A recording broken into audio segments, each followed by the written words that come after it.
the attendees. Appreciate that.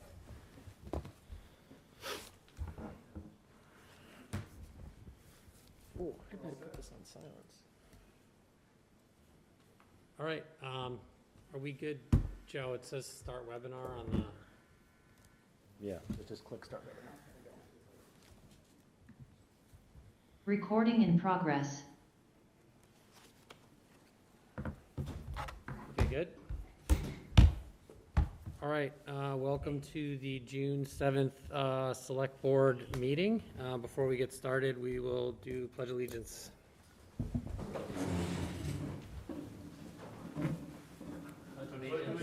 To the flag of the United States of America and to the republic for which it stands, one nation, under God, indivisible, with liberty and justice for all. Thank you. So to start the meeting, we first will take public comment. If there's any public comment is a chance for residents to comment on town business. If you have comments having to do with town staff, we ask you not to make those comments here, and you can reach out to the town administrator. Let me see if there's anyone in the room who has a public comment or anyone on Zoom, or you can also submit public comment to me at nduffy@swampscottma.gov. So if you send me an email, I can read your comment. I don't see, Pete, I don't see any hands raised. So I think we're okay there. Okay, so the first item on our agenda is the town administrator's report. All right.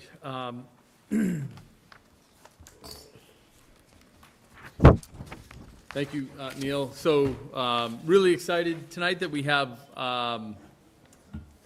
a new hire recommendation to make to the board, but we'll get to that in just a minute.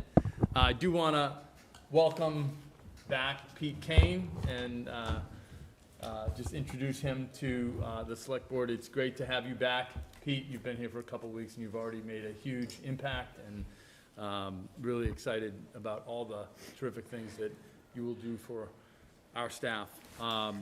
We've been busy, but this past week I did hear from a town resident would like to donate a statue that he has had on his property for many years. It's of significant value, and I'll be working with Gino to find a location for it, perhaps the library or perhaps another town park, but certainly something that I think would add to the artistic element of our community. I'm really pleased to announce that we've been added to the Transportation Improvement Program.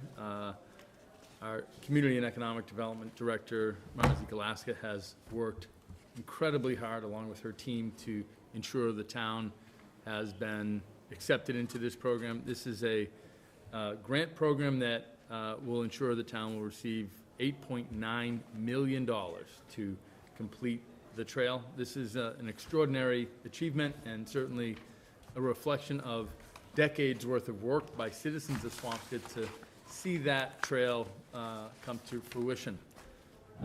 Lots of work ongoing, but certainly it's getting done. A lot of work in Swampscott. Our DPW staff is working extremely hard. We hired Derek Pittman last week, and we have a full complement of 16 members. A lot of work on Stacy Brook sewer rehabilitation. This is part of our EPA consent order, and it continues to help us address I&I infiltration and inflow that it gets into our drainage system. A lot of work on Burpee Road and Walker Road. Paving for Walker Road is scheduled for the week of June 20th. Roadway resurfacing on Burpee was completed on May 9th, and we continue to work with MBTA on bus stop improvements. Appreciate all the work that went into coordinating this year's very special Memorial Day event. Our veterans agent, Mike Sweeney, and his wife, Sarah Sweeney, again, put up placards of all the soldiers that were lost since 9/11 in front of Town Hall, and certainly, a reflection of just the care and the concern that Swampscott has for our veterans. We've been busy with a number of important projects. We did have a visit from Mass DEP for our elementary school project, and they have essentially affirmed a lot of the work that our Conservation Commission has done to really ensure that we meet our environmental due diligence. Had a wonderful Pride Day flag raising this past Saturday. It's really terrific to see such a wonderful community come together. Every year over the last 3 years, it has almost doubled in size. I would expect that next year you might have to sell tickets to it. It really is important for us to understand how events like this save lives. A number of individuals came up to me and told me that they really were pleased to see our police department and fire department flying the pride flag, and it helped them immediately feel safe and feel accepted and feel welcome and at home. And I was just thinking, you shouldn't just feel that way at your home, but you should feel that way at your hometown. And really extraordinary that Swampscott can be that kind of place. Tonight we're going to talk a little bit about the gun violence proclamation.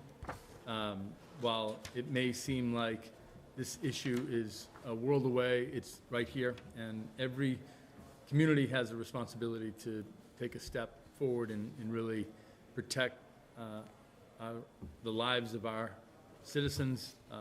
We need action, and we need less talk and more support for common sense changes. A lot of wonderful events from our recreation department. We had a golf tournament today. If you missed it, sign up earlier next year because we only have a few slots, but really great to see that this event will raise funds for our fantastic fireworks show. We have a farmer's market that will be starting on June 12th. We have a Juneteenth celebration on June 16th. We have our Harbor and Fishermen's Festival on June 25th. So a lot of no-cost, low-cost events. Strawberry Festival on the 26th, and the start of our summer programs on the 17th. So that's my report. Thanks, Sean. Anyone have any questions for Sean? Okay, great. So next we have, as Sean mentioned, we have some proclamations. One is a Pride Month proclamation. As Sean mentioned, we had a great Pride Day event over the weekend, and but just wanted to officially make this proclamation making June Pride Month in Swampscott. I don't know if anyone would like to read the proclamation on behalf of the board before we pass it. I'm happy to read it aloud. Thanks, Katie. Thank you. All right. Whereas our nation and our community was founded on the principles of equal rights for all Americans, and whereas Swampscott is committed to being an inclusive community and welcoming of all people regardless of their sexual orientation and gender identity, and recognizes that we are a diverse community enriched by this diversity, including those that are lesbian, gay, bisexual, transgender, and questioning. And whereas the town of Swampscott supports the rights of every citizen to experience equality and freedom from discrimination. And whereas the movement towards equal rights for lesbian, gay, bisexual, and transgender LGBT people took a historic turning point in June 28, 1969 in New York City with the onset of the Stonewall riots. And whereas we will never forget that 21-year-old Matthew Shepard, a college freshman at the University of Wyoming, was brutally attacked in an act of homophobic violence in 1998, where he was abducted, bound, robbed, and pistol whipped by two local men before leaving Matt for dead after being tied to a fence in a field outside of town in freezing weather for 18 hours. Whereas violence against the LGBTQ+ community continues to be a critical issue in the United States, with violence towards transgender and gender nonconforming people facing intensely concerning trends. And whereas while there has been remarkable progress towards acceptance and equality in recent years, members of the LGBTQ+ community in the United States and around the world still face an unacceptable level of discrimination and violence. This includes LGBTQ+ people who are not safe at home and those who do not have a home in which to stay safe. Whereas we must push back against those who threaten the safety of LGBTQ+ residents and challenge our progress, and we must continue to make the case that all human beings share something fundamental in common. All of us want to be loved, and all of us want to love. Whereas Swampscott celebrates its diverse LGBTQ+ community and is committed to ensuring equality for all of our residents, employees, and visitors. And whereas the people of Swampscott's LGBTQ+ community are a vital part of all fields and professions and contribute to a strong and welcoming Swampscott. And whereas we have improved attitudes of society by encouraging inclusiveness throughout our community and celebrating Pride Month. And now therefore, by virtue of the authority vested in the town administrator and the select board in the town of Swampscott, we hereby proclaim the month of June as Pride Month in Swampscott and encourage everyone to treat others with mutual respect and understanding. Thanks, Katie. Appreciate it. No problem. Do I have a motion to accept the Pride Month proclamation? So made. A second? Second. Any discussion? All those in favor? Aye. Aye. Aye. Okay, now we have another proclamation on gun violence prevention. This was, I thank David Hirschman for bringing this up over email. Really important to keep this dialogue front and center and continuously. The proclamation refers to Gun Violence Prevention Day, which was last Friday, but of course we didn't have a meeting before then, so there is a reference to a day that has passed, but I think the message is important nonetheless, and appreciate David bringing it up. So David, I'll give you the floor. Thank you, Neil. Yeah, and I think it's incredibly important that we keep, that we keep this conversation going and we keep this front of mind. Certainly, this proclamation recognizes the first Friday in June to be National Gun Violence Awareness Day, to honor and remember all victims and survivors of gun violence, and to recognize that we as a country must do more to reduce gun violence. Before I go on with the proclamation, just some incredible statistics, incredibly sad statistics. Since Uvalde, Texas, shook us to our core 2 short weeks ago, there have already been 34 additional mass shootings in the United States. There have been 39 additional deaths. There have been 162 injuries. And there have been 21 teens killed, and children as well, under the age of 11 and 13. So I just want to offer a moment of silence for those lost just in the last 2 weeks.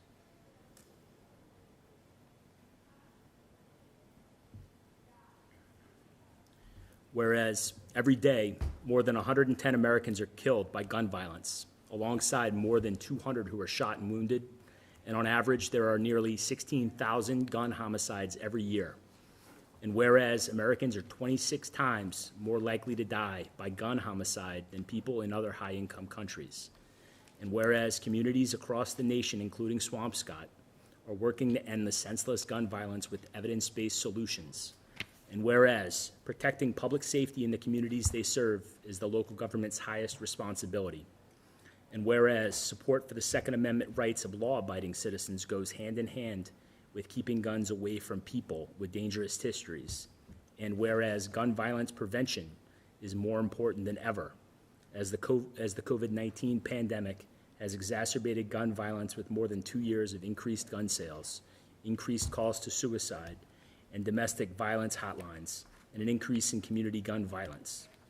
Whereas in January 2013, Hadia Pendleton was tragically shot and killed at age 15, and on June 3rd, 2022, to recognize the 25th birthday of Hadia Pendleton, born 1997, people across the United States will recognize National Gun Violence Awareness Day and wear orange in tribute to Hadia Pendleton and other victims of gun violence, and to the loved ones of those victims.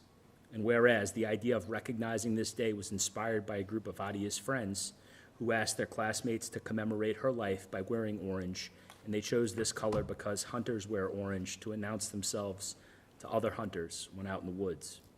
And orange is a color that symbolizes the value of human life.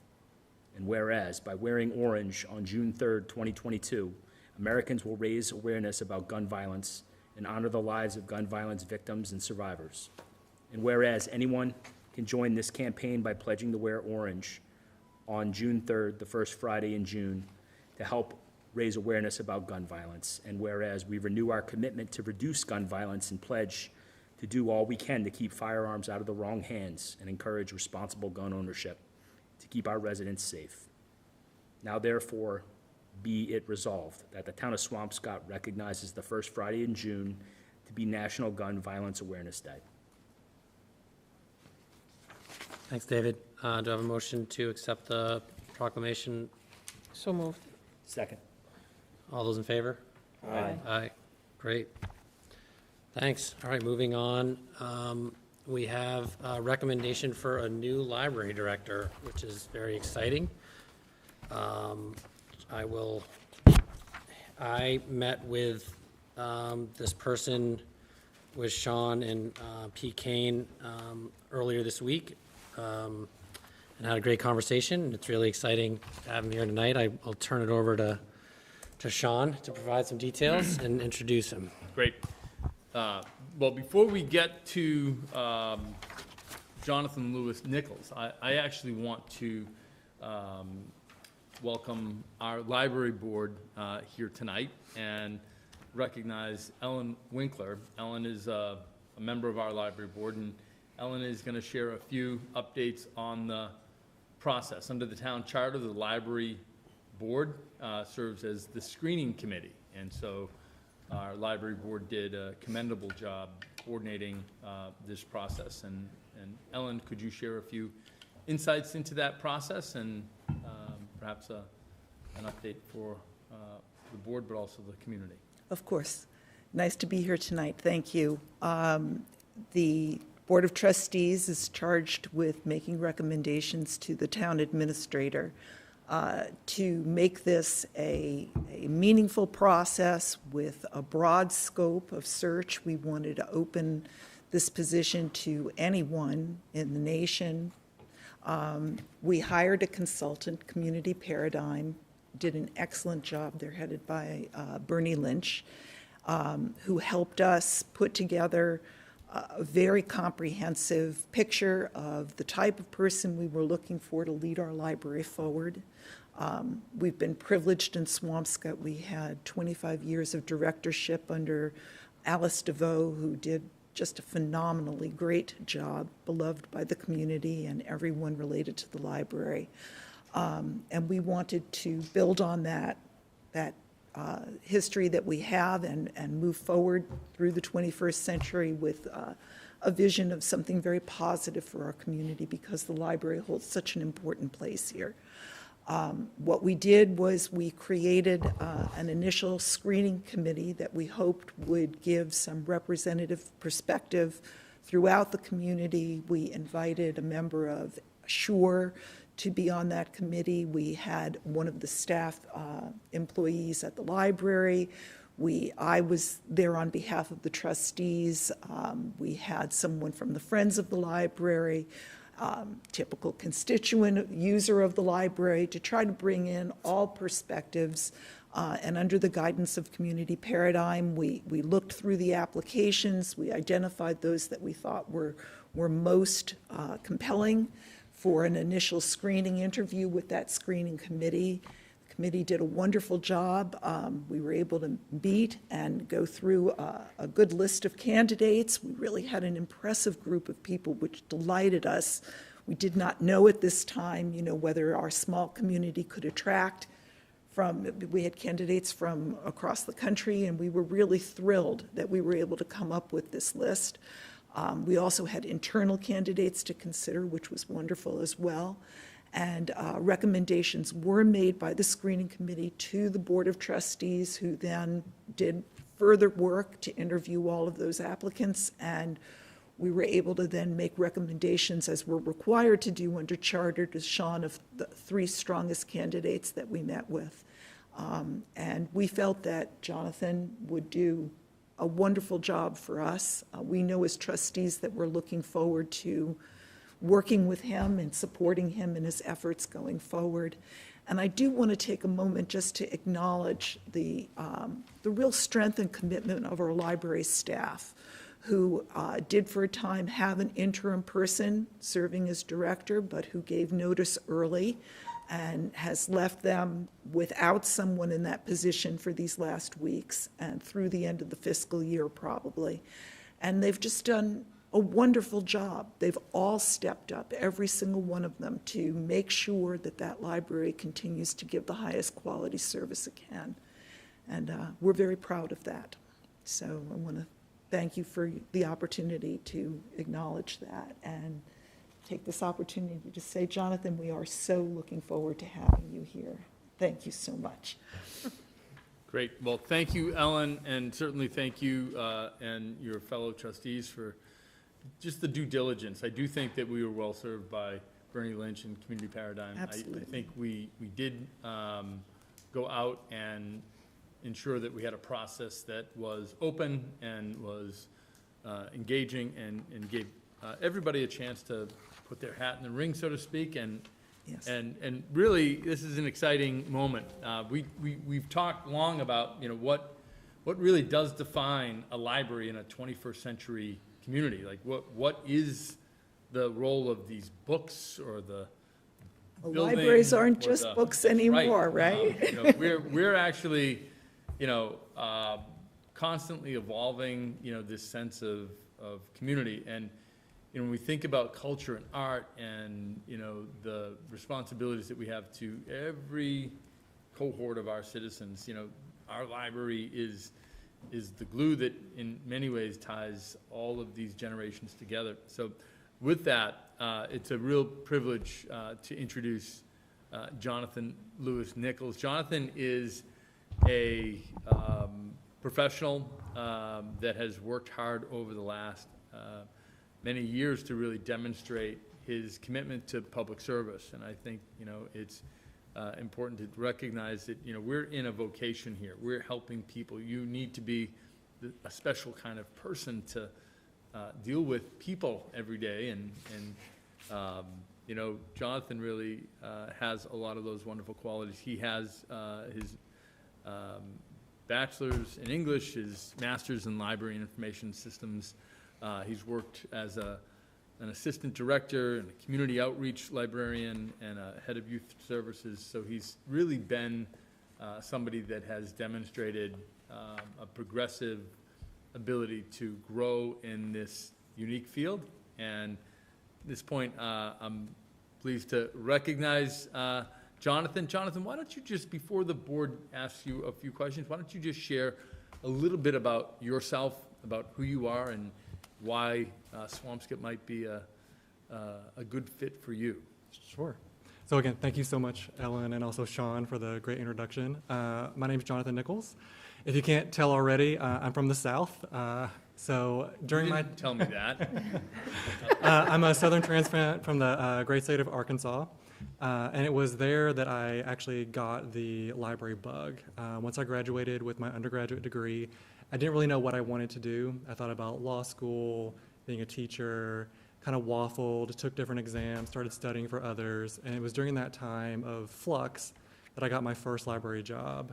And it was there that I really saw the true power that libraries can have to transform communities, but also transform individuals and give them really the tools they need to pull themselves up out of adversity, but also just for entertainment values as well. Like there's that broad sweeping range, and that's what really excited me about being a librarian. And from there, I progressively made my way through different, as Sean said, different jobs, different fields, getting experience, really getting those community connections, and really seeing how libraries could grow and be more modern institutions. And that is something that I am very proud of in my career, being able to really help lead libraries in innovative services, both programming, but also in just how we connect to the community. That's really important to me, is the outreach component to librarianship. It's something that I think a lot of libraries struggle with as well, but it's something that I put at the forefront of all of what I do. And it's been my pleasure to go through this process with the board, with everyone that was on the screening committees, getting to know the staff a little bit, getting to tour the library and really see how the library functions within the town. And I think that it's very exciting. I think there's a lot of great opportunities ahead of the library that I think I'm very excited to be a part of, and would love to really help spearhead, especially like renovations of the building. I think that's very exciting, something that's within my wheelhouse as well, and I'm really just anxious to get started. Great. Thanks, Jonathan. Sure. So at this point, I would just turn it over to the board for your questions. And Yeah, I mean, so as I mentioned, I met Jonathan already, so I don't have any more questions for you. I asked plenty when we met before. I just, welcome, thanks for being here.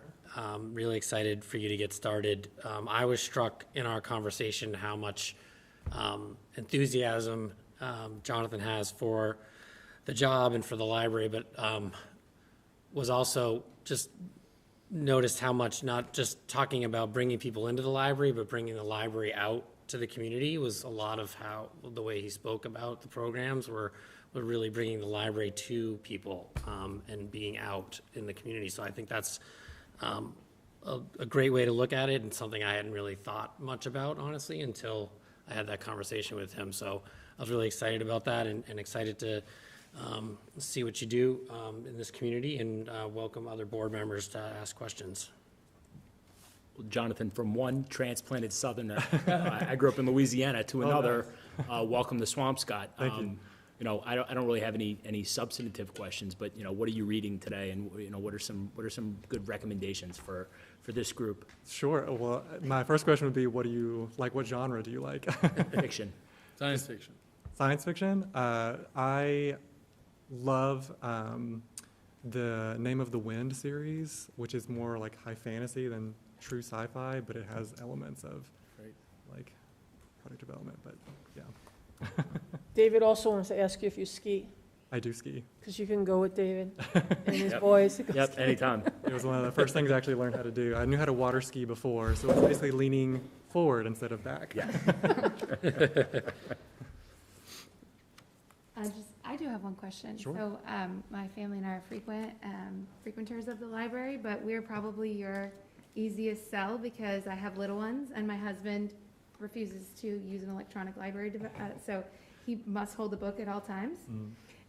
But I always wonder, when I go to the library, I see my kids and I see an older generation, how we get that gap to join us at the library. And I did notice in your resume you had some ideas or some experience with like graphic novels and things like that, which spoke to that group for me.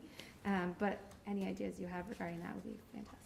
Sure. So I do think within the first few weeks of being on the job, it would be pretty much taking the pulse of Swampscott and seeing what it is that we could be delivering service-wise or maybe programming-wise to attract that 30 to 50-ish crowd that is missing in libraries, to be quite frank.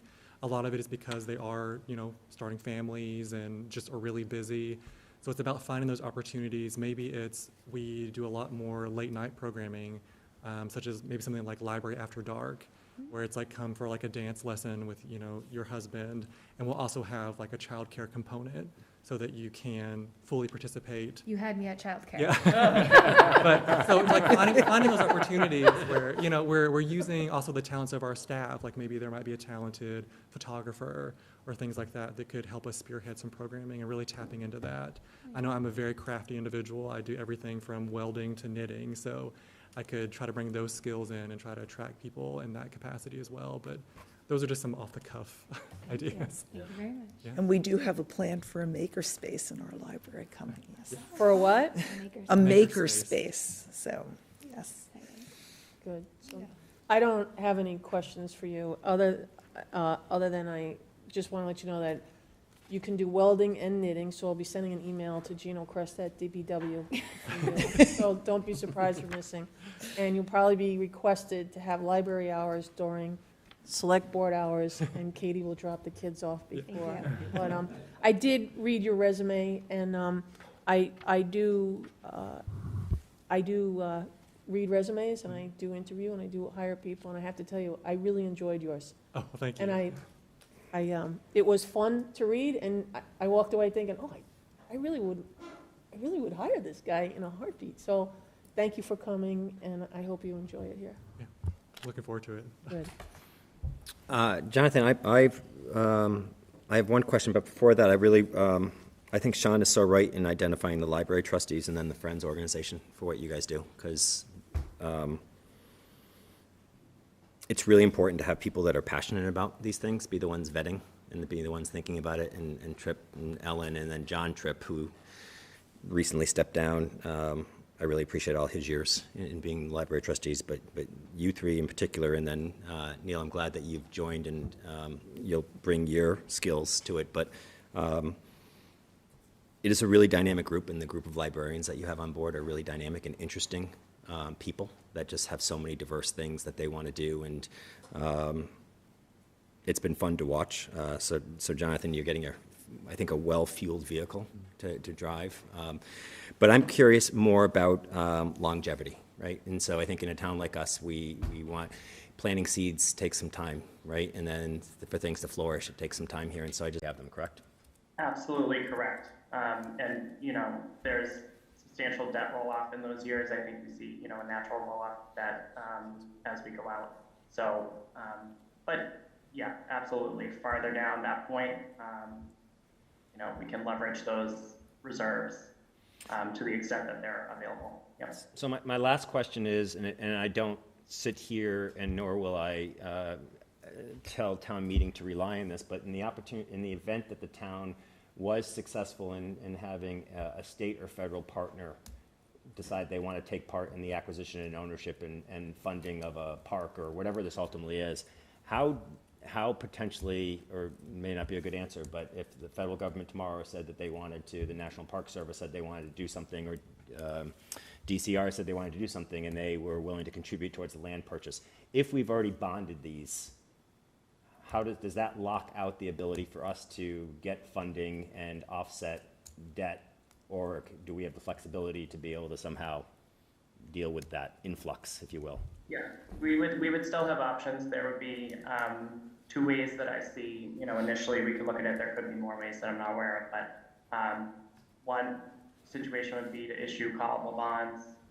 So at a certain point in time, we may be able to recall those bonds, and then that would eliminate the debt going forward after that point, to the extent that grant funding was available. We would also be able to receive that grant funding and then rescind the debt authorization in the same amount as the grant funding, and allocate the bond proceeds to another project that has a useful life of at least 30 years. So we would be able to essentially just take the funds that we raised through an issuance for this project and reallocate those dollars to a project of a similar useful life. And that would be acceptable as well through a town meeting process. Right.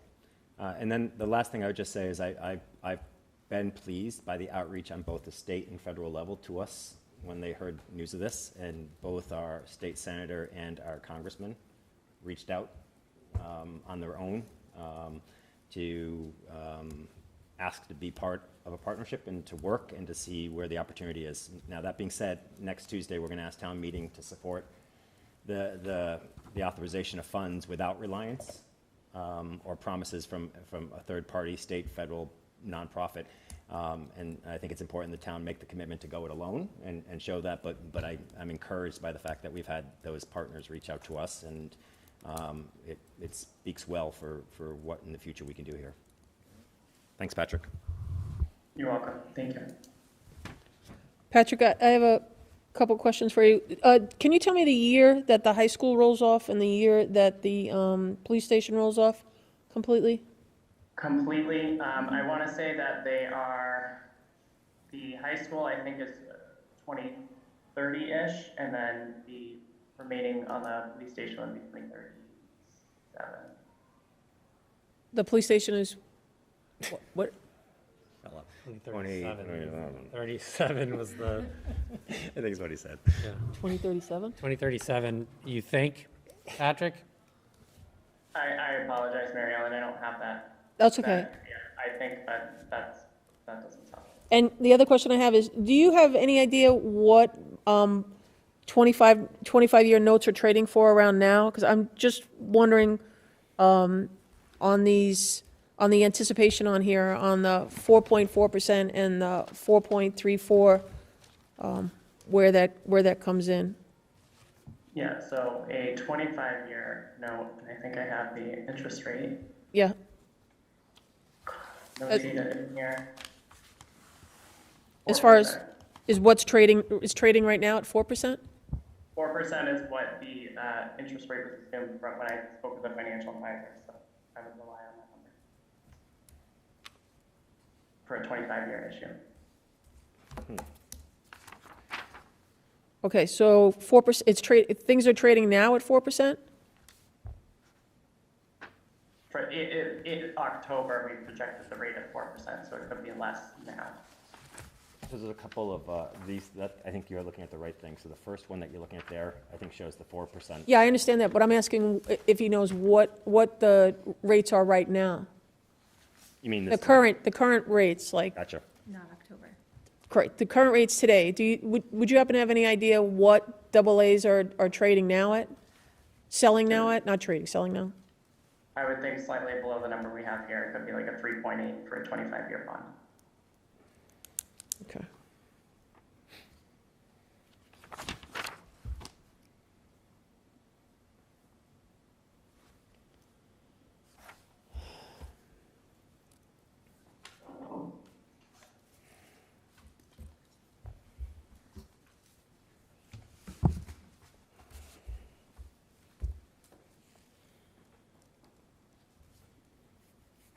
Thank you. All set? Yeah, I'm all set. Okay. Any more questions for Patrick? The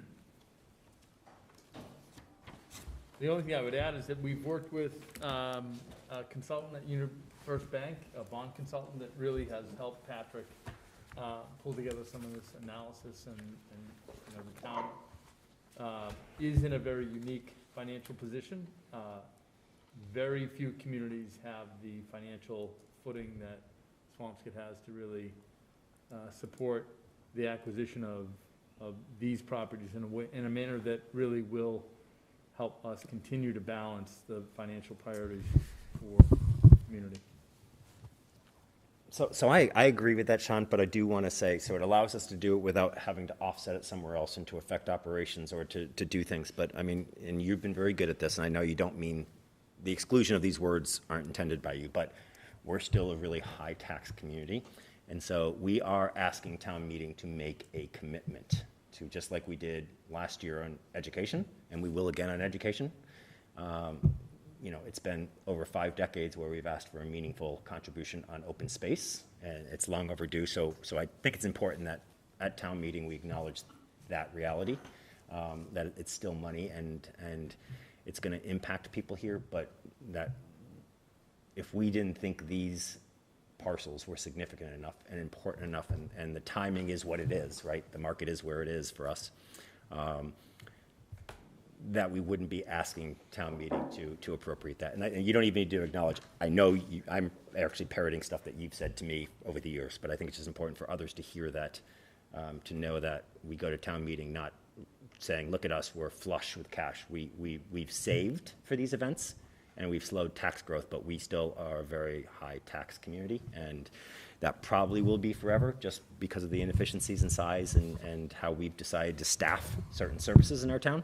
And the likelihood that we're not going to change that are just choices that were made, but just important to acknowledge.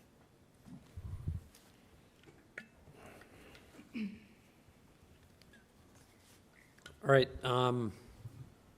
thanks, Peter.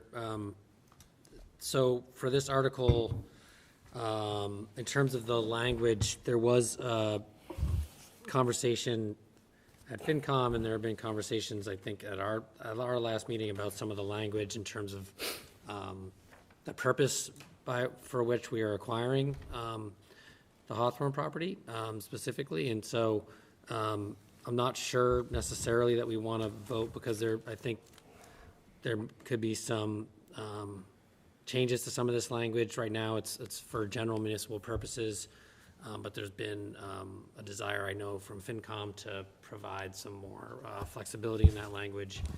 And I think conversations will be happening and recommendations on some alternative language for that. So I don't know that we want to vote on a recommendation for this article. Peter, I don't know if you want to elaborate on that. Yeah, let me just elaborate really quickly. I think that I've heard questions, I think other of you have heard questions as well from people saying, is it all open space? Is it going to be partially open space? Is there going to be parking? Is there going to be one building? Is there going to be a restaurant?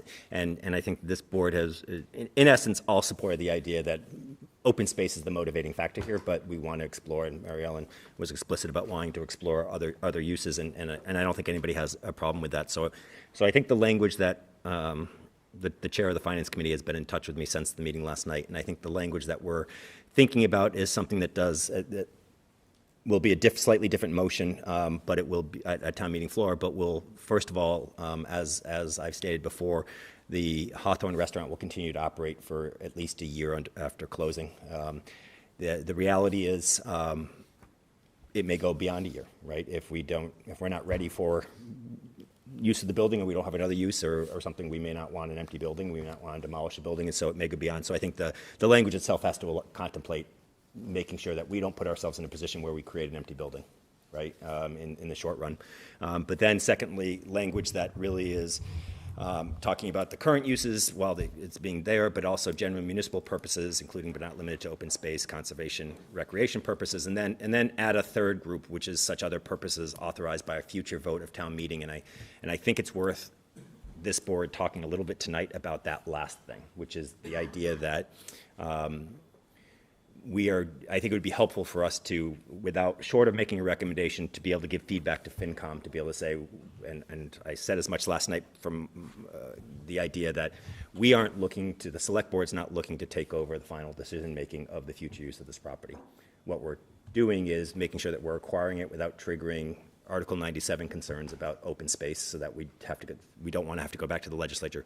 But we also want to keep it flexible enough to make sure that it's occupied if we want it to be occupied while we figure out the final use, but then ultimately do a really in-depth community process like we did for the Greenwood School, like we did for the Mashon School, where the select board, with the help of staff, worked to do a community process to solicit ideas, to do RFIs and things of that nature to see what the market was thinking. And then we went back to town meeting for final approval as to the future of that property, that town property. And so I foresee a similar process here, where we will be back to town meeting ultimately with a final plan for the property, and town meeting will ultimately be the final arbiter of that. But we will, just like the other properties, work through a community process to shape that dialogue and to get feedback from the community. And so I think that having the warrant language reflect that is important. So that's, just wanted to throw that out to get your all's feedback on that, because I think it's really important for people to know that town meeting, not us, will obviously be an important part of it. The board will be an important part of the process, but town meeting ultimately will have it presented to them and make the final decision as to exactly what we do there. So I wanted to throw that open for conversation, because I think if we have consensus on that point, being able to share that when FinCom next meet, I think is helpful to them to give them comfort, because I think that's the direction they were going as well. So let me just stop there and open it up. I have had constituents reach out with that exact question, and I fully support the language you have alluded to, because my understanding of it is that we're asking everybody to pay a lot of money for a property. I have a best and greatest use for it, but that doesn't mean that the rest of the town agrees. And it should be a conversation, it should be open and transparent, and all all community who wants to participate should be able to. I will be a very vocal advocate for a large portion of this being open space, but that's my prerogative, and you all have the same. So I totally agree with adding some sort of language that indicates that we're not unilaterally here to make a decision about the end result of this parcel. Yeah, I agree with Peter, and I agree with Katie.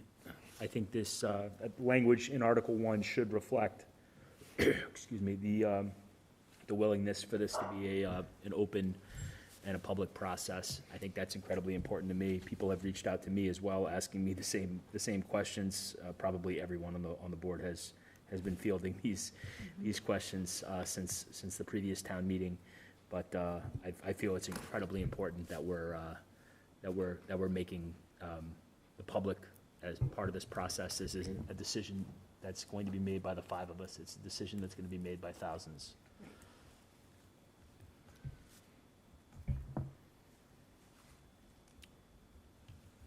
So I'm fine with making those tweaks. I think, I would be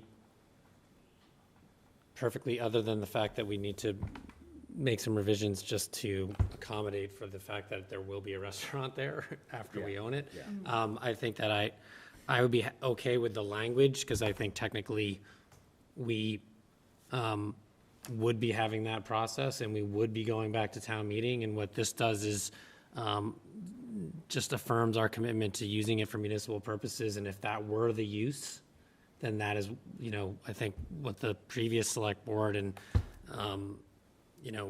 vocally the select board, most of us have said that if it were just open space for municipal use, we would be okay with that. And we think it's worth pursuing because of that. But I think I don't disagree that it's important to have that language in here to reflect that that's the process that we foresee. So I'm happy to accommodate for that language change and make that part of the article. So I'm in agreement with that too, but the only thing I just want to make clear is what will the final, what is the recommendation for who makes the final decision on what is going to be used for the property? Will that be town meeting or the select board? I'm personally more inclined that town meeting makes the final decision. Yeah, so Is the that way what we're looking at? Yeah, the way it works is, and I'm just going to go back to Greenwood and Mashana, is just evidence of the past, right? Where the select board did a community engagement process to solicit ideas. In one of those situations in Mashana, we actually did a RFI to go out to the market to say, what do you think the Mashana school can be? And after that, we did a community process where we said, these are the responses we've got. What do you think about these? And ultimately, the select board then took that information and made a recommendation to town meeting, but town meeting is the one that select board won't be able to do anything on its own. Select board should be expected to make a recommendation. Correct. It's their warrant, but town meeting is going to be the one, just like at Greenwood, or down to quite literally the zoning, right? The dimensions, it was a very specific prescribed article for Greenwood, down to the number of units, number of parking spaces, et cetera. And same with Mashana. Mashana, the final plan on Mashana, Greenwood was just zoning, but on the Mashana School, we actually had the final plans needed to be approved by town meeting. So there was a very detailed presentation of what's there today to town meeting. So town meeting had that. So I think in all circumstances, town meeting is the final decider. But we will ultimately, after a community process and through a community process, I think be making a recommendation. But that's just a recommendation to town meeting. Okay, I'm good with that. Okay, so there's no further action required on this article. No, so I think, so hopefully in the next 48 hours or so, we'll be able to share language of what the motion looks like. And I think FinCom's meeting, on Thursday night. And CIC is also meeting on Thursday night. So hopefully the conclusion of that will give us some direction. The other thing, if you don't mind, just staying on this article for a second, Neil, is I've mentioned a couple of times, because I knew the feeling of the prior board before this most recent April election, but I do want to flush out tonight, because I do think it's helpful, especially as we go into town meeting, and as I talk to FinCom or we talk to FinCom and CIC or to residents to just understand this board's position about all three properties. Previously, the board took a position that no one property was more important than the other, and that we supported all three properties. And our recommendation, it was important that all three properties were being recommended because it represents a diverse investment across our community for open space and not an investment in one single part of our town. And so I just want to, it would be helpful if we could hear, particularly from the newer members, but all of us, again, to reaffirm that or just have clarity in that, because I think that, for example, on town meeting floor is going to be a helpful thing to be able to articulate if that becomes a debate, to feel as though I'm not speaking at a school or someone else isn't speaking at a school, to be able to say, look, this is an important consideration. The former board had that view, but I don't want to be presumptuous and think it necessarily sits today the same way. So if we wouldn't mind spending a minute talking about that, that just, I think, will help the conversation on town meeting floor.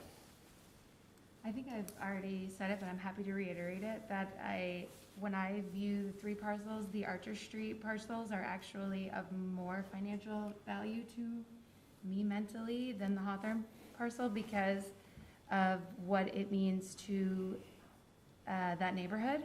I think that the money spent on those parcels are money well spent. And so I don't view them as more or less important, and I certainly view them all together as one, but I sort of have a opposite of the intuitive Hawthorne parcel being the most important of the list, so. So I am glad you're not being presumptuous here. And I do share what Katie has to say. I am personally tired of seeing that section of town being developed and being constantly hit with different projects over and over and over. And those two properties on Archer Street are very, very important to me. And so I do look at it as a full package. I also want to make sure that town meeting totally understands what all the risks and rewards are from everything that we're going to be doing here. I just want to make sure we have everything out there as much as possible. Thanks. Yeah, I mean, we've stated it before, but certainly I think this is a package deal. And as we've mentioned in the process, when we were talking about these in executive session with the previous board, I mean, the whole point was not to take action until we could take action on all three. And so I think that was always what we planned on doing. And Peter's mentioned, I think because of the advocacy of David and former member Polly living in that neighborhood, I mean, it really became, the priorities almost flipped in a way that Katie just described, where the Archer Street properties became more important in many ways, even though they aren't in the center of town. So I see this as one article and one acquisition that will be providing a generational change for our town and some much-needed peace for a lot of residents. Yep. Again, I'll just reaffirm my support for this all as one article. I view this as, essentially 11 acres of acquisition of open space. So I'm incredibly excited and support the Article 1, as one. So I think thank you, that's really helpful to have that. So totally agree with Mary Ellen to make sure that our presentation at town meeting includes discussion about the risk and rewards, because there are risks and there are rewards, and we need to be clear on those. I would say that I do want to just take this minute to kind of, a question that comes up quite a bit is, well, why are we buying Hawthorne so quickly? Why are we leasing it back as a restaurant? What happens when they leave?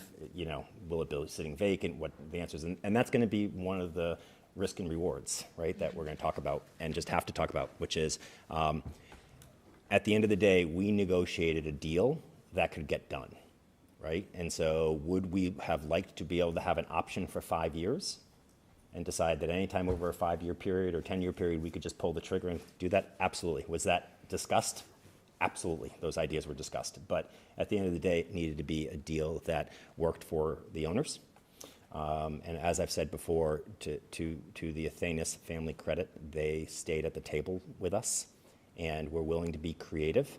But it doesn't mean that they just gave things away. It had to meet their objectives, and timing was certainly a key objective, not just dollars. And so the deal reflects what we had to do to get a deal done with the help of the Athanases.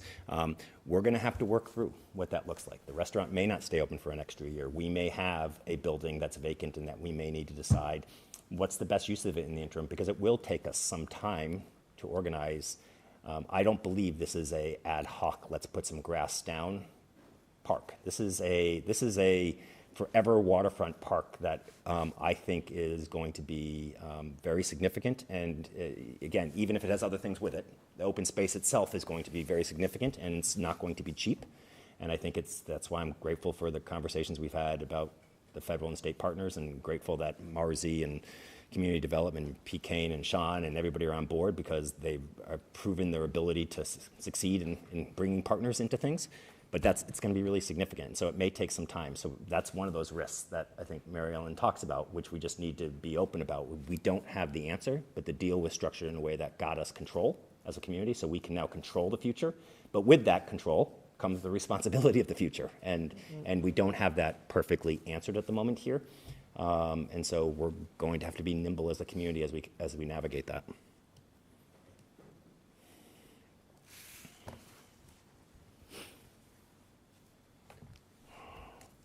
Thanks. No, I appreciate that point, Peter. I think that I'm currently personally am focused on the acquisition. Maybe I'm just not complex enough a thinker on this, but I've shared this with Sean, I think. But I feel like, I look forward to the community forums and the charrettes on how this can be used and what we can do. But I want to be there first. I think I said to David earlier, I think of it, just because I'm not a real estate developer, I think of it as like we're buying a house, and I want to talk about, what color the walls will be and how we're going to do it, and maybe we rent out the third floor. But at this point, I want to buy the house, and then we can go to Home Depot and figure that out. So I think that's where my mind is right now. But I do agree that we do need to embrace that complexity and some of the unknowns, and make sure that it's clear to folks that's all part of the consideration. So I don't think we need to take any action on this tonight. Look forward to seeing the alternative language in the coming days. And that brings us to Article 2, which is the zoning bylaw and the Glover Multifamily Overlay District. We've talked about this overlay district at a couple of meetings. There's nothing really that's changed. We do, I suppose technically we sort of did already, but refer this to the planning board for consideration. But I think that we also, I think, can take a vote on this if you want to. Yeah, so the planning board's, I think, having their public hearing on the 13th, so next Monday is their public hearing, which they're required to do under 40A.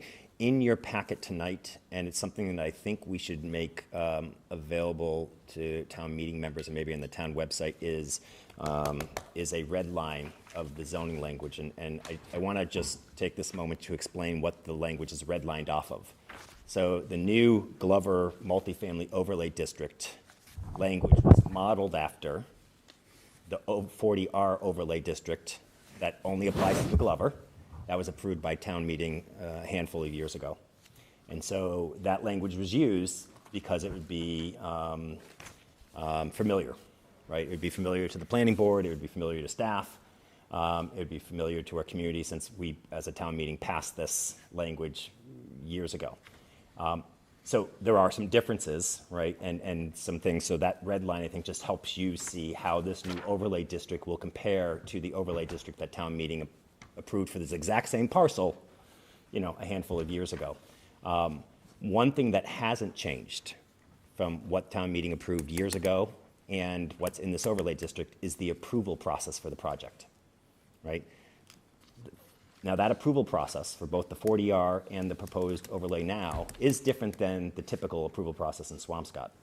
But that was a decision that was made to allow for the 40R district, because under a 40R district, you have to create a bit more streamlined process, which does plan review as opposed to special permits for the project.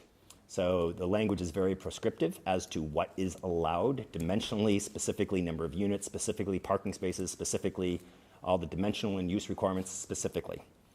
But assuming you meet those requirements, then it's really effectively design review by the planning board to comment around making sure you've complied with those things, but also things around the edges to mitigate other concerns and design features.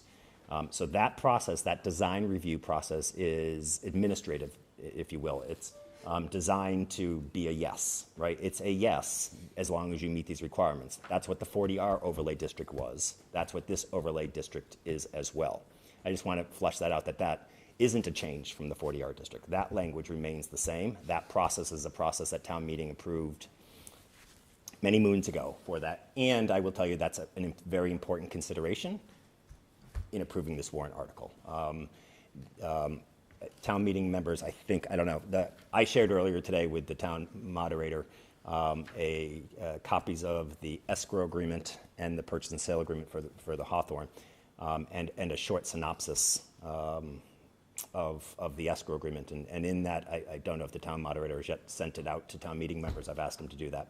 But in that summary is, I think, hopefully easy to understand summary, but the purchase and sale agreement for the Hawthorne property sits in escrow right now. An escrow agreement that the town signed, the owner of the Hawthorne signed, the Boston-based developer that currently has a purchase and sale agreement to buy the Hawthorne signed. And so right now, the purchase and sale agreement's in escrow, and the termination of the existing purchase and sale agreement between the Boston-based developer and the owners of the Hawthorne is also in escrow. Obviously, one of the things that we needed to do in the context of this negotiation was negotiate a termination of that purchase and sale agreement, because the Hawthorne was already under agreement with a third party here. Approval of these warrants as they're drafted here in our article in substance, Article 1 and Article 2 are two of the requirements to fulfill the release conditions under the escrow agreement. So as we proceed with the zoning language as well, we just need to be cognizant of the fact that substantive changes to the zoning agreement is something that we would have to go back and open up negotiations, something that's not entirely in our control. And so again, that's why we thought it was important to use the 40R district as the template for the new overlay, so that the town is seeing something that they've seen before, slightly different density, slightly different uses, but the exact same process that they've seen before and approved before, so that it wasn't as though we were asking town meeting to see something kind of first impression, so to speak. So I just wanted to flesh that out. I do think it's maybe really wonky to share this red line publicly, but I think it's helpful if there are people that will look at zoning bylaws and want to see it. I think, Sean, we should figure out a way to, I don't know, we can ask the moderator if he wants to send it out. Again, I don't know if he sent the other one already, or we can post it on the town website. But I think it's just a helpful comparison to do it. There may be some technical changes in the floor motion. I believe there's a meeting on Thursday just to go through with everybody, just to make sure there aren't some Scrivener things and other technical things. So in the motion by planning board, there may be some technical changes, what I'll call non-substantive changes. Town meeting will get a red line showing them anything that in the floor motion is different than what's in their warrant article tonight, which is not unusual for that to happen, but I just wanted to flag that non-substantive changes could happen just to make sure that we've dotted our I's and crossed our T's correctly. So is that something we're thinking about sending out on Friday, for instance, or after the? You know, I don't know. Let's see how Thursday's discussion goes. I don't anticipate anything like material, so I think we probably so. Yes. Yep. Thank you. But that could be,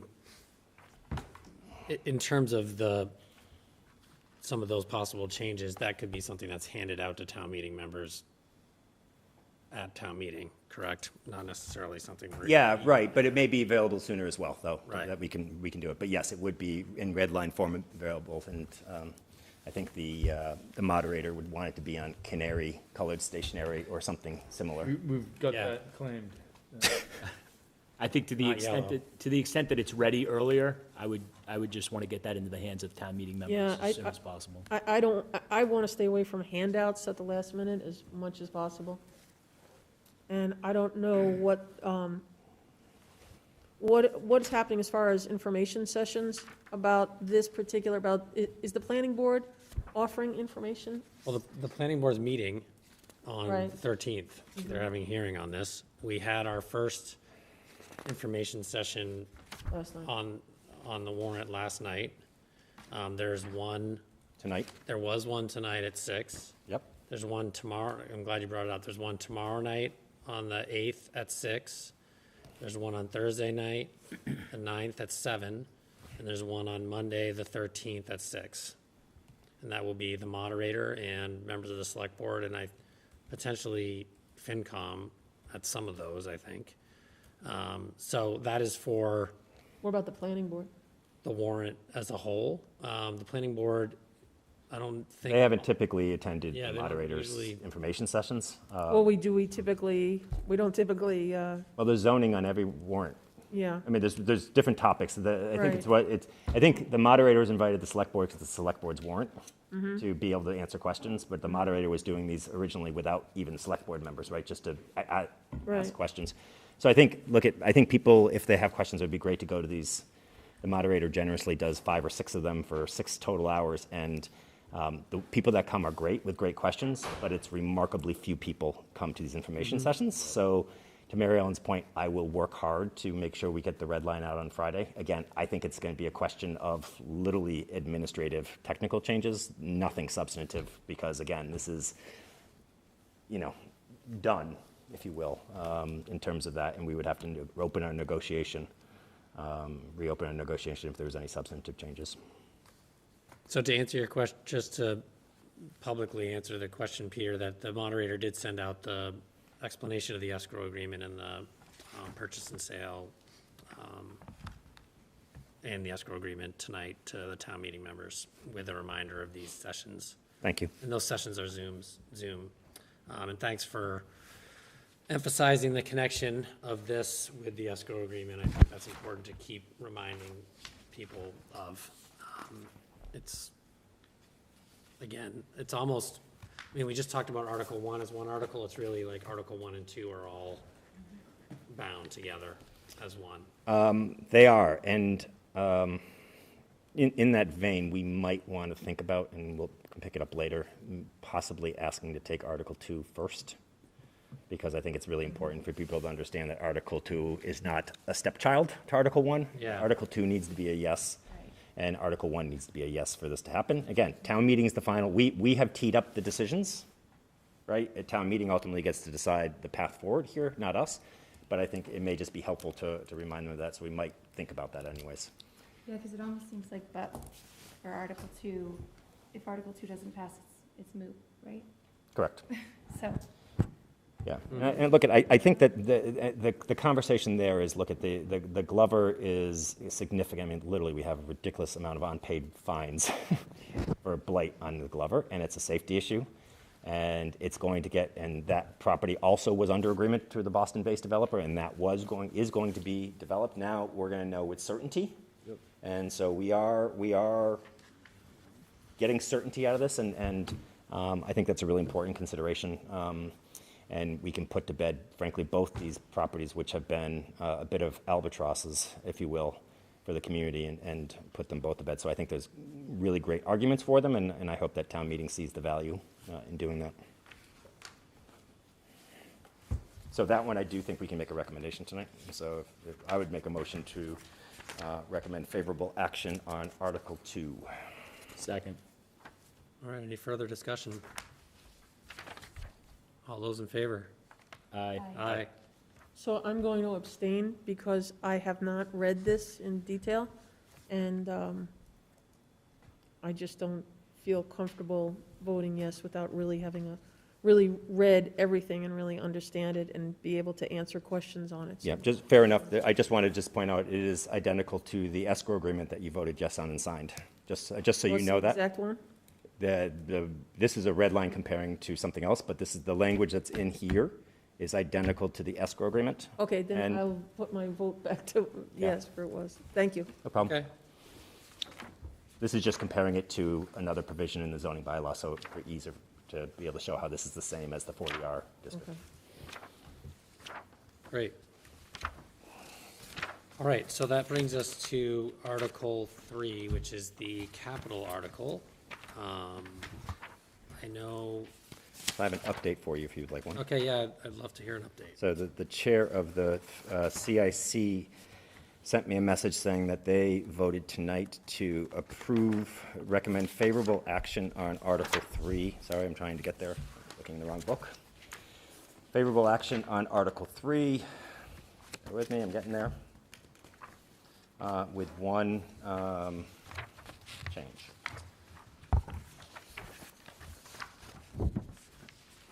Sorry. So to recommend favorable action in Article 3 as shown in the warrant, with one change. Reduce line 6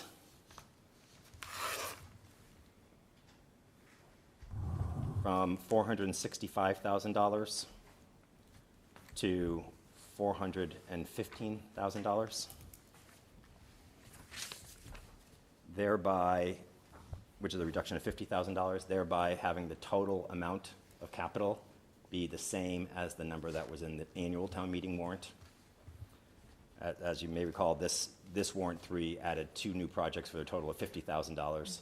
And so CIC voted unanimously to support those new projects, but as I understand it, voted to reduce line item 6, which is from 465 to 415. So the total amount of capital projects would remain the same. Okay, And FinCom is meeting tomorrow night, not Thursday night, and I suspect that FinCom will be taking it up then. So FinCom hasn't made their recommendation yet, so on that one, I mean, we can decide we want to vote on it or not. I'm prepared to vote on it regardless, but yeah, I know that conversation, having watched the Finance Committee meeting last night, that was discussed at the end, that idea of reducing that paving item to accommodate for the 2 other items on the list. So I am open to hear what others have to say. I'm also prepared to vote our recommendation on this. so why don't I make a motion and then we'll see if there's a second and have conversation after that. So I would make a motion to recommend favorable passage of Article 3 with the changes that were approved by CIC, which is a reduction of line 6 from $465,000 down to $415,000. Is there a second? Second. Okay, discussion. So I always prefer to hear what the town finance committee has to say about the spending of money. So I would prefer to wait for them, but you've made a motion. I have made it clear that I am not in support of adding 2 last-minute projects. And the reason that I'm not in support of the 2 last-minute projects was, one, the Medco room improvements did not come from the schools. It was not a priority. It wasn't listed for them. And I would tend to want to go with what their recommendations are for projects, improvements, and programs in the schools. On the VFW, I am a super supporter of the VFW, and I think that the fact that the VFW will be receiving $24,000 from the new marijuana shop, and the fact that they don't have a lease, they didn't ask for the money. I just feel like this was not detailed, it wasn't clear.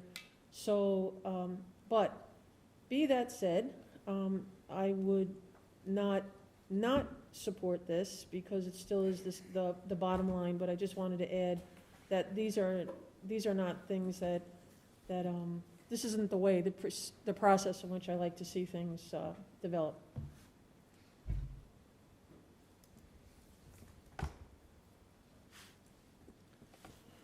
So, I'll speak to it. I support favorable action on this. I think that the dollar amount is the same, which seems to be what everyone's comfortable with. In terms of process, this is not a normal process. We don't normally table a capital article and call a special town meeting a month after an annual town meeting. Gosh, I hope we don't do it again next year. I don't expect that we will. I don't see, I think that I completely respect process. I think that there is certainly nuance and gray area. I totally understand people's concerns about that. At our last meeting, I mentioned that, philosophically, it made me a little uncomfortable to be adding these items out of sync of what we normally do, but at the same time, these were not known at the time, and so we have extra time to make changes, and why not take advantage of some of that flexibility? I think in our role and in municipal government, there are very little opportunities for flexibility and trying to do things somewhat innovatively, and this is one of those opportunities. It is a small dollar amount on items that I think will make a difference this year to people. They're not, I wouldn't say they're emergencies, but they are very important, and they're not just symbolic. And at our town meeting, there was a veteran who stood up and talked about the want and need for a telehealth room in the Veteran Center, and also, and part of that was discussing his optimistic feelings about the future, but also expressed some feelings about the way the veterans have been treated in the past. I think that's a really important thing to keep in mind. And if the sacrifice is not paving a couple of roads this year to get these things done, I think it's worth doing. And if the sacrifice is being criticized for not following process to a T, then I think that's okay. I do think this process, I will point out that where this process has been typical is that these were brought to the committees who normally talk about such matters, and they've discussed them. It wasn't, I think that changes are made to the capital request in these meetings often. I mean, the paving article that we just reduced was essentially doubled by the Finance Committee. Nobody asked for that doubling. They decided to double it. And so I think that those decisions can get made in this process, and I don't think it's a violation or one that I am going to let myself get hung up on in order to do these small improvements. Thanks. Yeah, Neil, I appreciate what you're saying on that. I think that and I really, honestly, I look back 5 years, and we would have never talked about process because we didn't have one. I mean, in all seriousness, we didn't have a capital process. There was no 5-year looking forward, 10-year looking forward, 30-year looking forward. It truly was made up each year, and we're getting there. Now we're trying to get to a banking system. I was here for that. We're not there, but we're getting it. So I actually do appreciate the fact that people are focused on process, but process, we cannot become a victim of process. And frankly, I appreciate the fact that the town administrator is nimble enough to say, all right, well, guess what? A year ago, I wasn't comfortable making a recommendation for the VFW because I didn't feel like I had a counterparty. I didn't feel like I had the leadership there to sit and have the conversation with, but now has said, I do have those counterparties. They've shown up, they've stepped up. And now I have that counterparty, and this is, I think, Sean, I want to share what you said about the Pride Day event. Quite literally, the Pride event is saving lives. Something as simple as having an event like that is saving lives. You don't know whose, and you don't know where, and you don't know when, but things like the VFW telehealth thing is potentially saving lives, and you have counterparties now that you feel comfortable with working with, and to their credit, because they are so committed, and I really appreciate people stepping up and really helping and supporting the VFW. But the fact that you bring it forward, and then and on the METCO program, I gotta say the superintendent has been fantastic. The school committee has been fantastic and so supportive. So this shouldn't be seen as not being supportive or even anything negative. It should be a positive. And the fact that the superintendent didn't ask for it is because the superintendent has an endless list of capital needs. And this is one where the town's able to say, hey, we're able to give a little bit more of our capital budget over to the school. We're not choosing between school projects. We're not saying this project over another school project. What we're saying is, hey, we have a unique situation. We became aware of the fact that you are moving the classroom again out of need. Understandable, it happens. But it makes it timely to say, well, how can we help and invest in the place that they spend so many hours a day and builds community for them. I think I appreciate the fact that you are making a recommendation to take something from the town side and showing a further investment to the school. I have no doubt the superintendent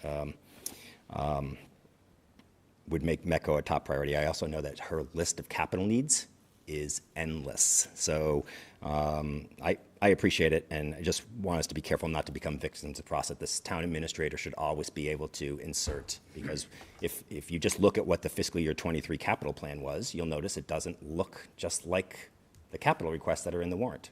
It changed. And if we hold ourselves and say the 24, 25, 26, 27, the capital plan is what the capital plan is, and we should stay with the capital plan, and the town administrator should not be doing it, it creates an inflexibility for us to not assess where we are a year later, 2 years later, 3 years later, and just recognize things change. All of a sudden you have a counterparty, and I think David has made it clear that he wants to bring forward a lease for the VFW, and I think that's in part because we have counterparties. We have someone that feels we're years removed from the violations, the liquor violations and concerns that were there, and it feels like we have a counterparty, and I think that type of nimbleness, I just appreciate, Sean, that you're willing to do it, and not only that, sit in FinCom, sit at CIC, sit here and defend it and support it, recognizing that you're going to get, brush back a little bit about process and a little bit about notice, but you're still willing to do that, and Mary Ellen's points are well taken, but I just, I appreciate the fact that we're going to be able to do these needs in a timely fashion. I think, too, we should just acknowledge that we moved the finish line, because this was set, and then we postponed this article. So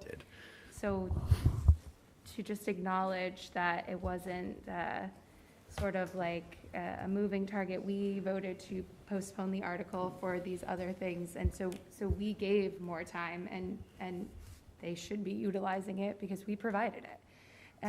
Also, I wanted to just speak very quickly about the VFW, and while Neil said it is not an emergency, I think it is imperative that we are creating a space where veterans feel secure to be able to have telehealth visits, either for physical health or mental health. Also, the veteran services, a lot of those forms happen online, and right now we don't have the resources available to them to be able to facilitate some of those forms coming to fruition. So I think while it is not an emergency in some folks' eyes, for some of these veterans, it might be more eminent than for ourselves. So I just want to acknowledge that. And just to speak again to the VFW and the facility improvements, we just had a Memorial Day observance, and we talked about veterans who paid the ultimate price, and we reflected on that, and I spent time walking around town hall and reflecting in the Field of Heroes, and just getting lost in thought and thinking about a number of things. I'm frustrated that we don't have a long-term lease with the Veterans Crossing, but this token investment of $25,000 shows our commitment, shows our continued commitment and our willingness to continue to move forward and to help those who need it, within the Veterans Crossing. And I'm looking forward to continued conversations with Mike Sweeney, with Jeff Blonder, and with many others down there. And I think this shows that the town is serious, and that, while we don't have a long-term lease in place, that we are taking those steps. We are taking this extremely seriously, and we do want to be able to help in any way that we can. And so this is just a small down payment on what I hope can be, much larger investments in the veterans and the Veterans Crossing in the coming years. Thanks, everyone. I just want to, sorry, Sean, did you want to say something? Yeah, I just wanted to thank the board and just reaffirm that, these are really partnerships and relationships that are evolving, and these investments do reflect a community that does care, and those sentiments go beyond good intentions. These dollars actually reflect, our investment in people and our values. And so it's important for us to share that, incremental approach. I appreciate all of the conversations around process. It's important that we're disciplined financially. It's important that this process has guardrails. We are in a unique situation with a special town meeting, and when these types of issues come to light, we should be affirmatively helpful. These aren't things that we wait on when it comes to meeting some of the critical needs of these special populations. And I appreciate the fact that we're in a position to really help. Many communities, I think might think differently or act differently, but in Swampscott, I think we've demonstrated a real commitment to these priorities. So I appreciate the board's support for that, and we'll continue to go back and develop a rigor with the capital plan. That plan will literally start next month, and we'll get this process going in earnest and get it wrapped up a lot earlier this year than we did this past year. So, okay, so I think that, I said it before, but I'll just say I don't just appreciate, but I respect different viewpoints on this matter. I think it's perfectly acceptable. I know you're not looking Don't for worry, we're not approval. kicking you out. No, but I'm just saying. So glad you approve Well, of me. no, that's not, I watched the finance committee last night. I think there are a lot of thoughtful people who come down on this differently, and that's perfectly fine, and I absolutely respect that. So I just wanted to make that clear. I'm not offended by that at all, and I think it's important to say. So with that, we have a motion and a second. All those in favor of favorable action on Article 3? Aye. Aye. Opposed? Okay, motion passes. That was unanimous. Unanimous. Yeah. Thank you. Thank you, Mary Ellen. So, that brings us to discussion and vote on select board officers and committee liaisons. So I think we can start with officers and then move our way to the committee liaisons. Sure. I have a motion. So since our town election was held at the end of April, we've had 6 select board meetings and I don't know, 3 or 4 executive sessions.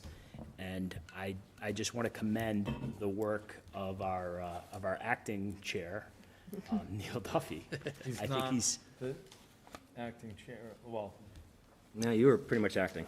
I've been acting. But my motion, but after the thank you, I do want to, I want to nominate Neil to remove the interim acting moniker and nominate him as the chair of our select board. Okay, second, any discussion? I have a discussion. I want to point out that in the time since April, we have had more meetings per week that have lasted longer in duration than I recall under any of the two prior chairs. And I just feel like it's worthy of mentioning out loud I don't because, think that's true. now, I have the floor right now. Don't listen to her. Remember, you're supposed to, I respect and I agree with you. We have had more meetings in the last 6 weeks than we had in the 5 months prior to that. No. And I feel as though I just need to point out that the soon-to-be chair took great pleasure in pointing out the late hour of meetings and has yet to figure out how to make it shorter. But with that, I think Mr. Grishman has nominated the right person.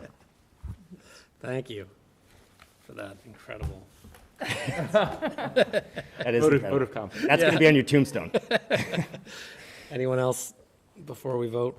All right, all those in favor? Aye. I'm not Unanimous. voting for Congratulations. myself. Thanks for doing it.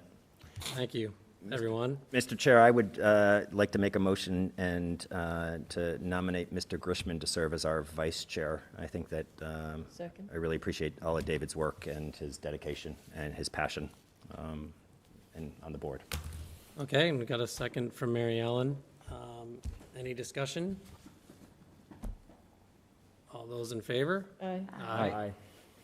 All right, congratulations, David. You know, I do want to say something. The one thing course. that I've always loved about the select board is you will see them rotate chairs every single year, unless there's a year where somebody doesn't want to be the chair. And I do think other committees in town should start to think about that as well. So I'm just putting that out there. I think the select board is a great example of how to, how to have change of leadership and have a little bit of change. I mean, the chairman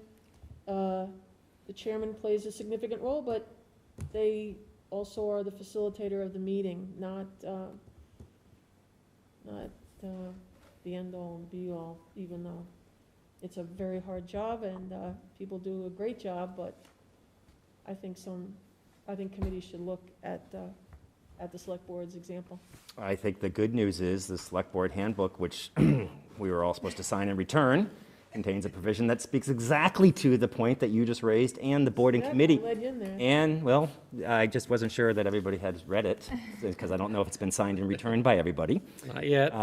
But the board and committee handbook also includes similar language advocating and encouraging boards and committees to refresh leadership and bring new ideas and new people forward. So I think, Mary Ellen, you're right on point.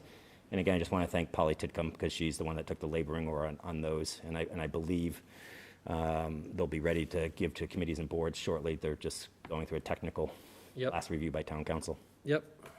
Hopefully in a week or two, is what I've heard. Yeah, okay, Mr. Chairman. Yep. You know, whatever. That's what I've heard. You know. Can just, don't shoot the messenger. So that brings us to the liaisons. I thank everyone for their feedback. I provided you with a list of, draft liaison assignments based on the requests that you all sent me. I tried to balance it and give everyone some of their priority wishes. I think for the most part, everyone got some priority liaison assignments, but also maybe not all of them. I want to reiterate that, I think the liaison role is also in the select board handbook about like what we do and how you act as a liaison to committees. But I would just want to emphasize that for the most part, for most of these committees, just because if you're not the liaison doesn't mean you're not working with those committees, I think is the more important point, that you can certainly work with a committee that you're not the liaison to and start initiatives with those committees and work in that area. And the other part of it is, I think, there's not necessarily an expectation that you're going to all of those meetings. You go as you can. And I think that once we make this decision tonight, then, just reaching out to these committees and making sure that they know you're the liaison is the most important part, and introduce yourself. But other than that, you know, it's really just to be the main point of contact to the select board and giving them a path and access to us. The only revision to the list that you have in your packet that I want to mention is that when I was reorganizing this, I forgot that there are 2 rail trail liaisons, and David was one previously and asked to be again. So I would add that, so he would be the second rail trail, and partly because the television visioning committee will likely be no more very soon, so that would be added for David. But other than that, if there's a motion on these liaison assignments as is, as you see in the packet with that revision, or if anyone has any, So moved. okay, a second. Any further discussion? Thanks for doing it. Sure. I really do. I appreciate what you just said about liaisons. It's when you do get involved as a liaison, it's really delicate balance because, and I think it's important and I've been experiencing it over the last week. That's why I appreciate the conversations tonight about Article 1, so that when I talk, I can stop qualifying things and say, well, this is the board's position. It's so much easier to do, because otherwise I'm saying, well, the board hasn't taken a vote, and doing those things. It's really important. In some ways, we actually have less autonomy as select board members than we do as residents. When we show up as liaisons, our opinions matter less as opposed to the board opinions on things. And when we talk about things, you know, if the board voted a certain way and you're a dissenter, the board still voted a certain way. And as the liaison, you know, you got to articulate the position of the board, and then just be a conduit of information back and forth. But really, we should be in the shadows of those boards, except for where you are an actual member, like the Affordable Housing Trust, for example, or the school building committee. Then you play an active role. But otherwise, we should really be in the shadows and just there to help them navigate the strings of government, because I have truly found out, and it's really, I never would have guessed it, it's the most common problem, is that people just don't know what to do with their ideas. I want to do something and they just don't know how to execute on their ideas, right? And they're not looking for permission from you to say, do you think it's a good idea? They're saying, our committee thinks it's a good idea. As the liaison, just help me, introduce me, show me the way, even if I think it's an awful idea. As the liaison, my role is to facilitate what they want to facilitate and point them at least into the direction. I don't have to advocate for them, but I certainly need to say, you need to talk to Sean, you need to talk to Pete Kane, you need to talk to whomever it is, and this is the deadline for capital articles, and yada, yada. And I think the difference between that is very important, that our role is to facilitate, not advocate, and then also make sure we're representing our board and the position of our board, as opposed to individual opinions as much as possible. And that is a tough thing to do. And so I appreciate the time you guys spent tonight, so that when we're at FinCom tomorrow night and CIC Thursday night, it's just easier. When we're at town meeting floor, it's easier to speak without feeling as though I'm representing something that we haven't talked about as a board. Thanks. Great, thanks. So when I was putting this together, I did notice on the website, there were, like, on the bottom of this list, you'll see there are a number of committees that are on the website. I don't know if we can discuss or even disband them tonight, but I thought maybe while we were doing So this. I went through these, if you don't mind, and I can tell you what I understand is fence viewers, I don't think we have the ability to do. Statutory. Oh, Statutory. okay. But municipal design, turf field advisory, television visioning. Television visioning is still around. Yeah, but I'm just saying, we have the ability to do that because we Yep. created it. Article 6 was created by town meeting, so we don't have the ability to disband. Okay, And frankly, Article 6 needs to, you know, probably reconvene itself, because it hasn't met. Marilyn, I don't think we've met I've been the liaison, I don't think it's met in a year plus, right? No, more than that. Yeah, so, So what, almost 2.5 years? yeah, it's probably, because with COVID went Yeah. that conversation. We're still waiting for the chair to call a meeting. The Historic District Study Commission is something that's actually created by the bylaw that we created, meaning it's reconvened when they are proposing changes, so it just sort of. So I think sits it goes away and comes back. Swampscott overdose, redundancy, I just wouldn't support. I think that's actually still exists. I don't know whether or not they meet regularly. Yeah, I but just didn't know the activity level. Yeah, the town meeting procedure committee was also something created by town meeting, so I don't think we have the ability to. And civil service was as well, right? Sorry, and civil service was also created by town meeting, even though I think that one served its function, but, And the representatives, liaisons, designers, and coordinators is just something that was on the website. I don't even know what the hell that is. It just needs to be removed, I think. It's just a list of like different liaisons and representatives to different committees, not town committees, but like other entities. Gotcha. And it's people that, We have no idea. you know, it's past select board members from 10 years ago or, so it's more of a website maintenance thing. So, I mean, if you want to, we could vote to disband the Municipal Design Committee and Turf Field Advisory Committee tonight, because I don't think that there's any reason to keep them. I think we actually did municipal design previously, but we can do it again just to be sure. Okay, so, yeah, so that's a website thing too. So I'd entertain a motion to vote to eliminate, I guess, the Turf Field Advisory Committee and the Municipal Design Committee. So moved. Second. All right, any more discussion? All those in favor? Aye. Okay, now if we can eliminate them from the website, that would be awesome. That's the capital plan for fiscal year 27. Yeah, PK is nodding his head. That's awesome. Great, thanks. Right, Sean? I think we've got the right person on this. All right. So last is the consent agenda. Consent agenda desired to handle. there's only it's just one matter on the thing, it's consent just the agenda. minutes. Yeah, it's just the meeting minutes. I provided some minor notes that I believe are incorporated in the minutes that are in your packet. Just on my comments on the March for Our Lives statement, there was just a comment that said that there was a moment of silence when I actually said we're not having a moment of silence, so I made sure to correct that, and then I just clarified David's comments about his meeting with Housing Authority. Yep. So David, I don't know if you've got a chance to look at that, you may want to just take a peek before we decide to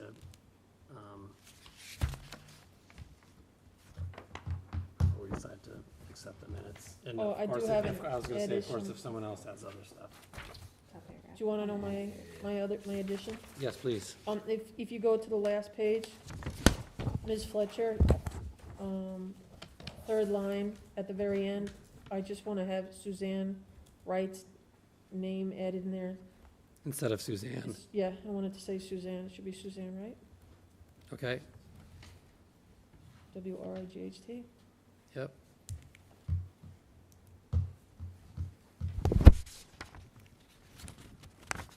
Okay, and David, you good with Yeah, the? I'm comfortable. Yep. All right, so do I have a motion to approve the minutes? So moved. Second. All those in favor? Aye. Aye. Aye. Okay, select board time. I actually have a quick two things. One is that the farmer's market is this weekend, and the farmer's market, they're looking for volunteers for the farmer's market. So, Sounds good. yeah, so it's, here, I have it here. So it's this Sunday, and they're very light on volunteers for the season, and if anyone's interested in helping work on the work and help with the farmer's market on Sunday mornings or early afternoons, please go to the swampscottfarmersmarket.org website and sign up.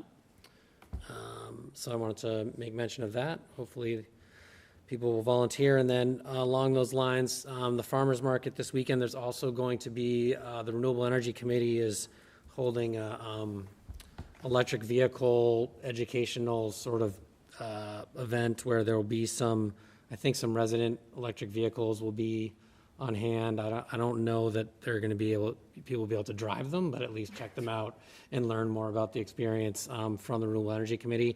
And that will be during the farmer's market on the Linscott side. So I just wanted to make sure people were aware of that happening this weekend too. That's all I had. I have a couple of things.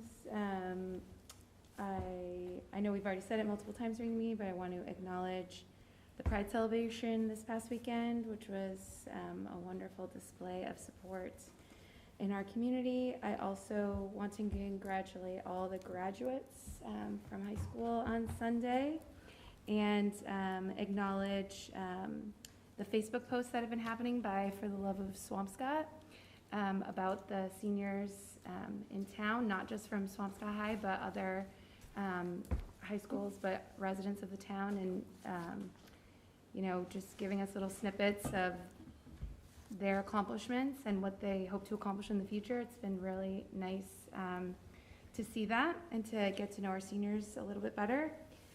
Also, Saturday is the townwide yard sale. So make sure, I think you can still sign up, is that right? Yeah, Yep. yes. It's $20 a household to participate. Get on the map. Yeah, get on the map, because I'm sure it will be busy in town from 8 to 12. Be aware, if you're driving around, people probably will. Amazing deals, I hear. Yeah, stopping and pulling over for all those treasures. And then, two more things real fast, sorry. Stanley School Committee walkthrough is scheduled for the 22nd of June, and I know this came up in a lot of meetings that I have been to involving past Stanley School graduates wanting to go through Stanley School before it has its final goodbye. So please, the information was posted on Facebook, the Town of Swampscott Facebook page. And then finally, the second annual U.S. flag retirement ceremony is Saturday on Fisherman's Beach. It's at 7 o'clock, and it looks to be a lovely service that the veterans are putting on to retire U.S. flags, and it should be, first of all, very interesting. I've never been to a flag retirement before, but spoiler alert, they're going to burn it, so it should be very touching, and encourage you all to attend. Fisherman's Beach, 7 p.m. Thanks, Katie. Mm-hmm. It was brought to my attention today that that the senior center actually had the senior center in Swampscott had an LGBTQ 101 today with in conjunction with Swampscott High School and the organization NAGLI. They had an information session where all topics were on the table, and this was part of a monthly series of the Senior Center called Talk About Town, which aims to educate residents about a variety of topics. And I think this is most appropriate for Pride Month, as we're celebrating all month in Swampscott and around the country, that they had this. And it's a great way of breaking down some of the communication barriers and helping seniors engage and understand in a very safe place. So I just thought I would share that bit of news. Thanks, David. Yeah, I'm really thrilled that our all ages efforts are really touching hearts and minds, and really, you know, reaching out to stakeholders and all different age groups and demographics. All right, Mary Ellen, Peter? Anyone? Peter, are you gonna give the update on the new school, or you want me to? Feel free to do it. You've talked to the project manager more recently than I have, so. So Suzanne Wright, the chair of the school building committee, recommended that the select board give an update at our meeting. So I just want to give a little update, because I did speak with Mr. Carroll from Hill International. I'm going to read it. Said that last week they had a meeting with Director Butters. He felt that the meeting went well. There is a small delay with the demolition, there's a small delay with the blasting. However, the building itself is going to be coming down in the month, he's thinking the very end of July through the month of August. Let's see here. And then he's anticipating the blasting, and it's called the base construction, will happen in October and November. Overall, even though there are slight delays, overall that the project is still on target and it's still within budget. Let's see now. It's also very important that neighbors should know that there will be a representative from Hill International on site all the time, so you should never feel that you have no one you can contact or you're going to be left out. They'll be there all the time. On the 21st from 6:30 to 8:30, There'll be a school building committee meeting, that'll be in the high school, 208. On the 22nd, from 12:30 to 2:30, Stanley is going to be open. On the 22nd, from 6 to 7:30, there'll be a community forum at the middle school, and then again, 7:30 to 8:30 at Stanley, that'll be open. Please remember that our rabies clinic by Dr. Friedman will be on the 22nd. Please bring your cats in a container, your dog's on a leash.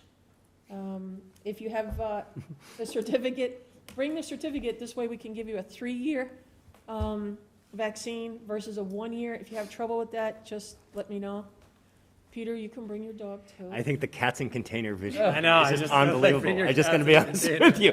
Let's be clear, we're meaning safe, like well-ventilated containers. Right. And we mean Not live enough to cats. go. We mean live cats. Social media is going Yeah. wild right now. Yeah. Cats in containers is like a new sitcom we're going to have in Swampscott. All right, here, Mr. Chairman. let's see. Sorry. Order. Order. All right, so you can still email me, and if you have any, if you need any help, then that's emmy@marylandfletcher.com. Based on our conversation, I've had a conversation with Sean about this a couple times, but also what you've heard here tonight is how we want veterans to be a priority. Veterans are a priority to us.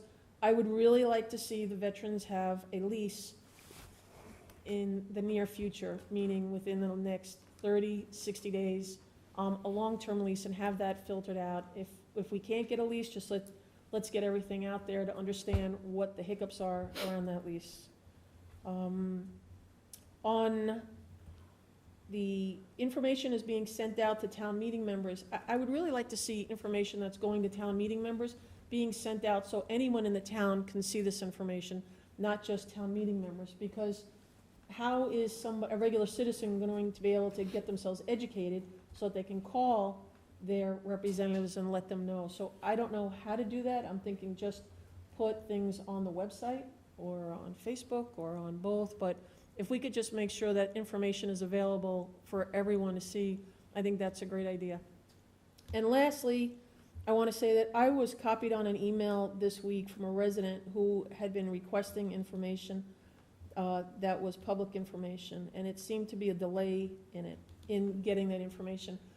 I'm uncomfortable when a resident is asking for public information and they're not getting it. I understand we can make a request to the clerk and then there's a 10-day delay, but I want to see information sent out right away. I want to make sure that residents are taken care of right away, and I just want to see action. And I hear good words all the time, I hear good intentions, but I'm uncomfortable when I'm getting copied on emails that somebody is not getting information. So that's my request, and that's my update from my stuff. Thank you. So on the school building project, I'll just say, I know it was a request, and it is now present on our homepage. There's a link to the school building project page. That page needs to be improved upon, and a lot more information will be forthcoming there, but I think thanks to P. Kane for sending that out and making that happen. So like any page you're on in the website now, there's a school building project header with a link to the school building That's project right. page. But again, the page is still lacking in information, but that will be improved upon soon. I think I just want to mention that as well for updates. And I think that we could have updates as part of the town administrator's report potentially. It's just like, just in terms of the type of overview updates like you just gave, and then we could just make that sort of a regular thing at the beginning of meetings. I think that's a good idea. With that, I think I would entertain a motion to adjourn. Peter, I don't know if, Peter, you don't have anything? So moved. Second? All right, all those in favor? Aye. Aye. Aye. Good night. Good night. Thanks, everybody.